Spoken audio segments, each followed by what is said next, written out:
Please unmute your mic. Good morning. Yes, we can hear you clearly. Good morning, Doc. Good morning to you and your eminent panel. I want to associate myself with your opening comments about the culture of impunity and how we do nothing about things. I have watched the young woman's video about the abuse, and I have been ashamed as a Ghanaian about how our law enforcement agencies and responsible officials have watched things like abuse, the deaths of those who are going to try and get into the military. One of my friends has a joke. He says that Japanese who commit offenses against their state commit suicide. Chinese are executed. The Russians check to find out whether Putin is okay, and Ghanaians wait by their phones to hear announcements of their next promotion when they do something wrong.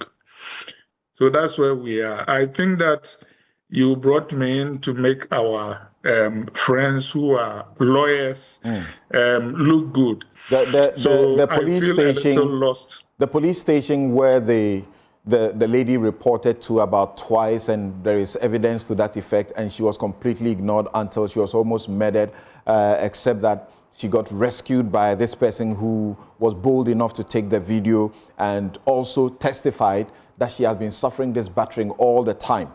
That police station should be collapsed by this morning, right? Yes.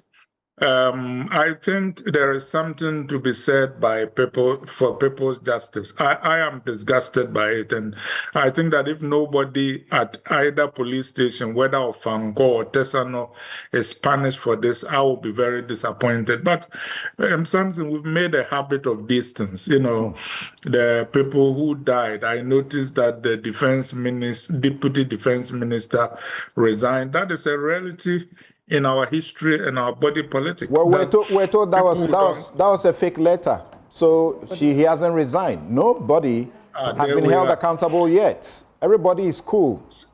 This morning they are having Wache waiting for the next session.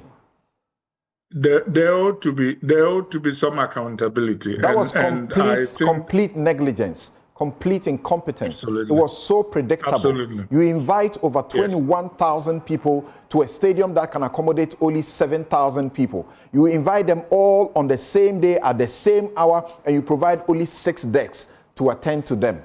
What do you expect? Yes. And we are fine. We are fine. Life is moving on. This country. Yes. Okay. It is demoralizing. But let me continue about Ken Ofori-Atta's case and the idea that it's a lost cause. It is not a lost cause.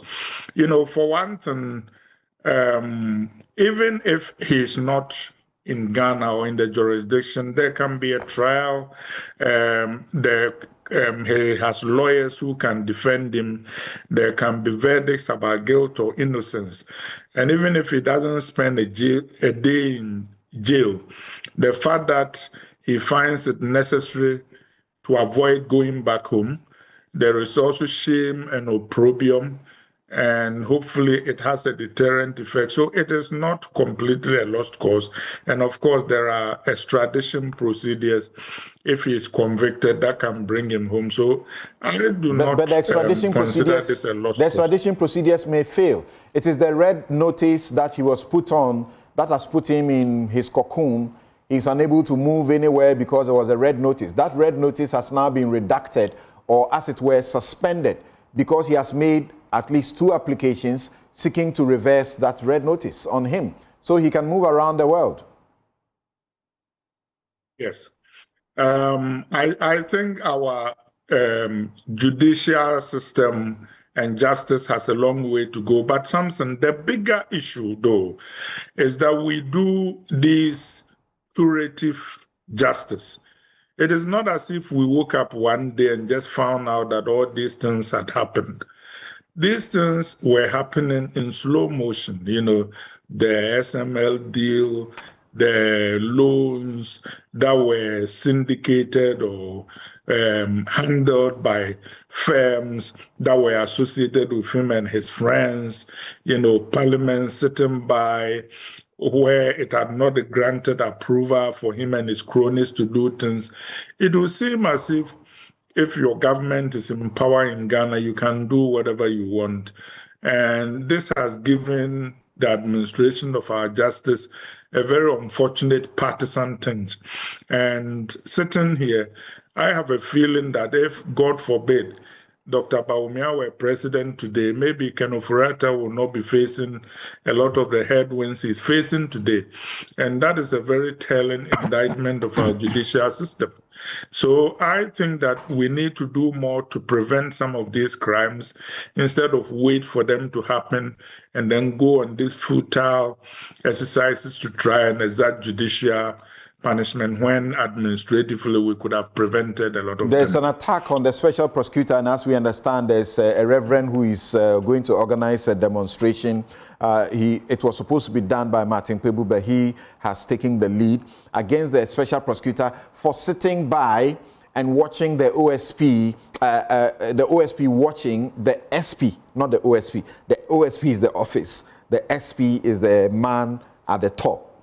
And watching Ken Ofori-Atta leave the country in January.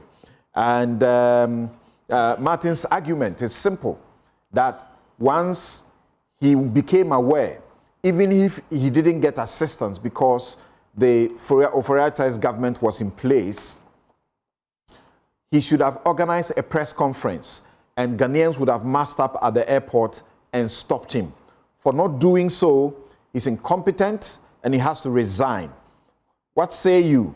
President Akufo-Addo, let's remember he cancelled about 2 of the contracts at the initial stages after the KPMG audit. Now, after the OSP's work, the President John Mahama has also cancelled the rest of the contracts, and we're told that the value of the cancelled 5-year upstream contract is about $3 billion.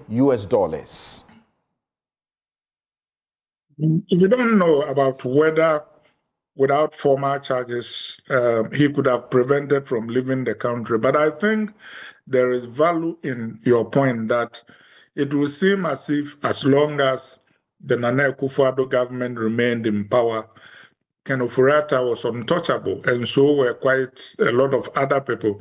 I think we need to move towards a justice system where, regardless of who is in power or whatever your position is, independent agencies or supposedly independent agencies like the OSP can go after people. After all, that is why the OSP was set up in the first place, so that it could resist political pressure.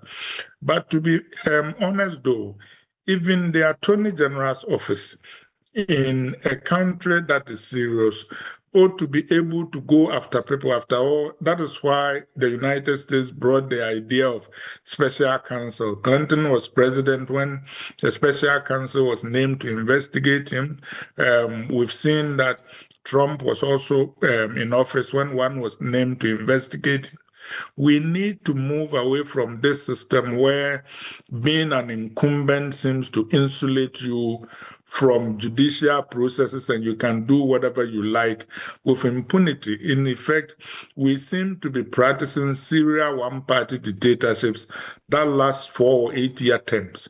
And then once that is over, then the other party comes and they make noise about how we are shocked about why all these things happen. So where was Parliament when these things were happening? Well, there are a lot of people who have questions to answer as to what happened. And remember how a lot of even MPP MPs wanted Mr. Ofori-Atta removed, and for a whole year, all of them couldn't get one person removed.